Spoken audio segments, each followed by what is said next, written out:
Hey everybody, welcome back. This is Dr. Perry coming at you again from the Pain Laser Center here at the group exercise room at my sports medicine office at the Edge Fitness Center in Ramsey, New Jersey. What I'm going to cover today is part of the stretching class that I teach here several days a week, and this is the secret weapon that I teach all of my clients, from professional athletes all the way down to weekend warriors, and it's a very specific type of stretching known as active isolated stretching, or AIS stretching.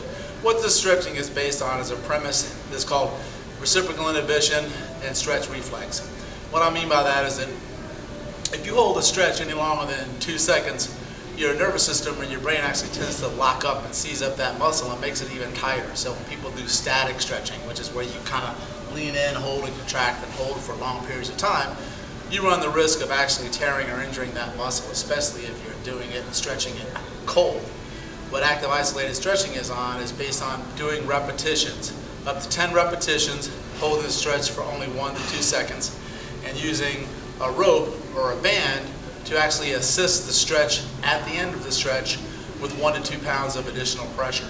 This is a profound way of stretching because you get to move the joint through many planes of motion, and you get to warm up the hip joint specifically, which is 90% of most of the stretching that I teach people, is because the hip is essential to the core for the lower extremity part of your body, and the upper extremity you can relate to chronic low back pain, shoulder pain, knee pain, ankle pain, things like that. So when I teach the program, it's about an hour program altogether, but you can do individual body parts, and I also combine it with dynamic stretching, which is moving in all sorts of planes of motion, twisting, turning, rotation, bending, holding, squeezing, all sorts of different things. And reciprocal inhibition is based on a neurological premise that if you contract one muscle, the opposite muscle on the other end of that is going to relax. So if I make like a bicep here, my tricep relaxes so I can stretch it all the way. So I'm going to demonstrate how we use that principle in active isolated stretching to show you how the hamstring works. So the hamstring works opposite your quad, or your rectus femoris. So during the stretch, I'm going to actually raise up and squeeze my quad,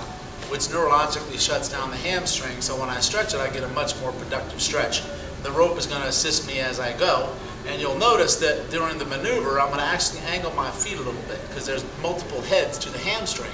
And by angling your feet and your toes, turning them in and out, you'll feel it in different parts of your hamstring. So if you have a bad lower back, you can keep one of your legs bent up and your feet flat. If not, it's preferable to have your legs, the opposite leg straight, the one that you're raising up in the air. And I'm going to demonstrate that to you, showing you today with the left leg here today so you can see from the ankle. So you lie on your back. Take a rope that's about 10 feet long. What you'll do is you'll fold it in half so the ends are on one side. Take the loop, put it down on your foot, right in the center of your foot. Lie flat on your back. Legs are straight. On the left side, you're going to hold the rope.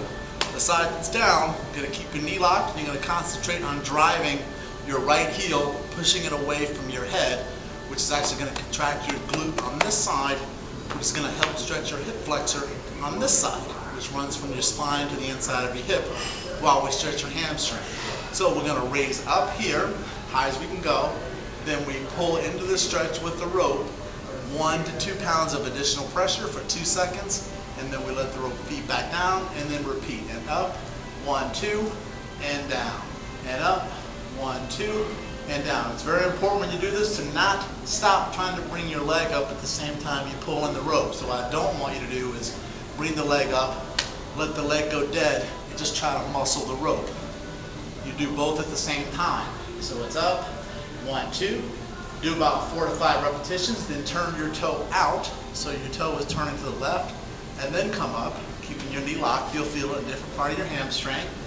Do 3 or 4 repetitions that way, and then turn your toe in, so it's facing inside towards your right, and you'll feel that also in a different direction of your hamstring.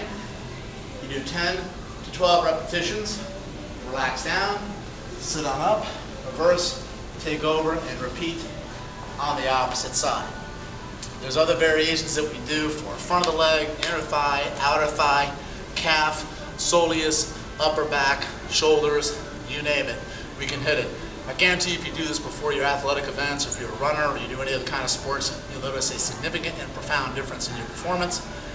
And also when people suffer from chronic pain, I show this to them, and it is absolutely, next to my laser therapy and deep tissue muscle work, the biggest thing that you can do to help yourself in the long term in conjunction with foam rolling as well.